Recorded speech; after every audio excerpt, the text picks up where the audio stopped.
جب حضرت سیدنا عمر فاروق رضی اللہ تعالی عنہ کو ابو لؤلؤ فیروز مجوسی نے نیزہ مارا تو آپ رضی اللہ تعالی عنہ کو دودھ پلایا گیا جو پسلیوں کی طرف سے نکل گیا۔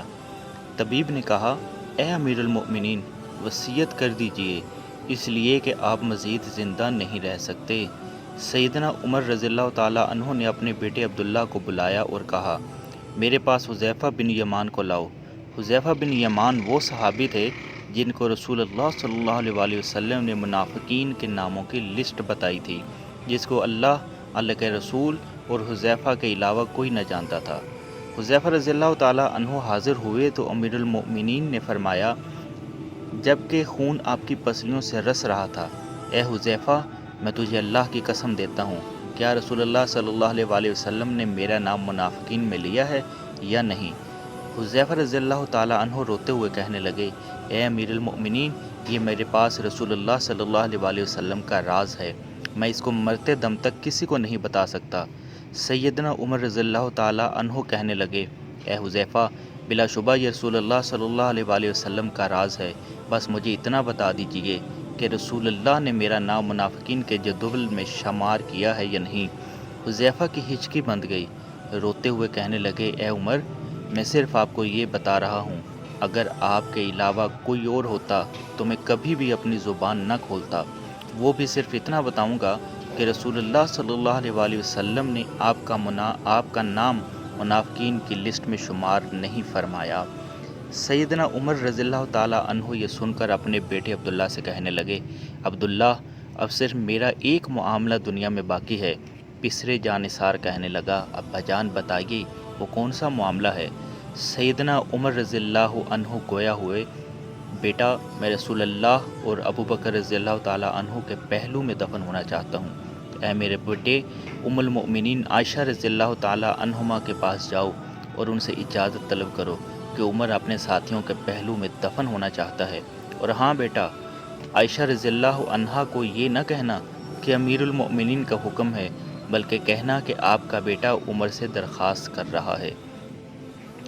ام المؤمنین عائشہ رضی اللہ عنہا کہنے لگیں، میں نے یہ جگہ اپنی قبر کے لیے مختص کر رکھی تھی، لیکن آج میں عمر کے لیے اس سے دستبردار ہوتی ہوں۔ عبداللہ مطمئن لوٹے اور اپنے ابا جان کو اجازت کا بتایا۔ سیدنا عمر رضی اللہ عنہ یہ سن کر اپنے رخسار کو زمین پر رکھ دیا۔ اداب فرزندی سے معمور بیٹا آگے بڑھا اور باپ کے چہرے کو اپنی گود میں رکھ لیا۔ باپ نے بیٹے کی طرف دیکھا اور کہا، اس پیشانی کو زمین سے کیوں اٹھایا؟ اس چہرے کو زمین پر واپس رکھ دو، ہلاکت ہوگی عمر کے لیے اگر اس کے رب نے اس کو قیامت کے دن معاف نہ کیا۔ اللہ اکبر۔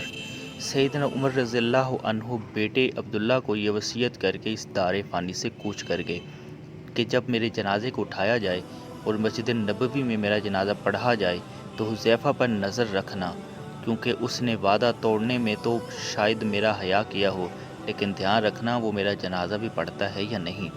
اگر تو حذیفہ میرا جنازہ پڑھے تو میری میت کو رسول اللہ صلی اللہ علیہ وآلہ وسلم کے گھر کی طرف لے کر جانا اور دروازے پر کھڑے ہو کر کہنا، یا ام المؤمنین، اے مومنوں کی ماں، آپ کے بیٹے عمر کا جسد خاکی آیا ہے۔ ہاں، یہاں بھی یاد رکھنا، امیر المؤمنین نہ کہنا، عائشہ مجھ سے بہت حیا کرتی ہیں۔ اگر تو عائشہ رضی اللہ تعالیٰ عنہ اجازت مرحمت فرما دیں تو ٹھیک ہے، اگر اجازت نہ ملے تو مجھے مسلمانوں کے قبرستان میں دفنا دینا۔ عبداللہ بن عمر رضی اللہ تعالیٰ عنہ کہتے ہیں، ابا جان کا جنازہ اٹھایا گیا تو میری نظریں حذیفہ پر تھیں۔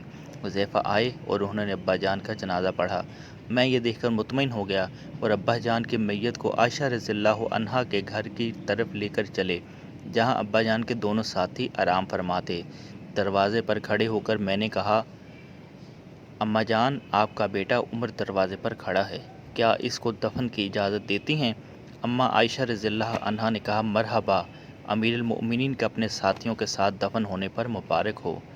اللہ راضی ہے عمر سے، جنہوں نے زمین کو عدل کے ساتھ بھر دیا، پھر بھی اللہ سے اتنا زیادہ ڈرنے والے، اس کے باوجود کہ رسول اللہ صلی اللہ علیہ وآلہ وسلم نے عمر کو جنت کی خوشخبری دی تھی۔